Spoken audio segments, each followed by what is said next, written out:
जैसे ही मैं कोचिंग के अंदर एंटर किया, मैंने इससे चिल आदमी अपनी पूरी जिंदगी में नहीं देखा। बेटा धूम्रपान, तंबाकू, सिगरेट और दारू वारू से बहुत दूर रहना चाहिए। ये अच्छी चीजें नहीं है, क्योंकि ये क्या है ना, तुमको मालूम भी नहीं पड़ेगा और धीरे धीरे एक एडिक्शन में बदलता जाएगा, लत लग जाएगी तुमको इसकी। अरे ये सब नेचुरल चीज है, इनसे कुछ नहीं होता।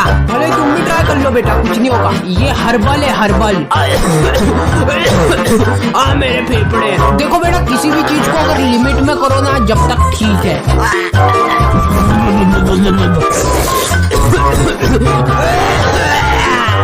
तो हमारी कोचिंग में काफी पढ़ाई होती थी, टारगेट से काम चलते थे ना वहाँ तो। चलो आजो आज तो पूरी किताब खत्म करनी है। करो करो करो। सर ऐसे बोलने से नहीं होगी खत्म। हाँ तो करो ना। हरी, ओए हरी सुन। Yes sir. तूने मुझे बुलाया।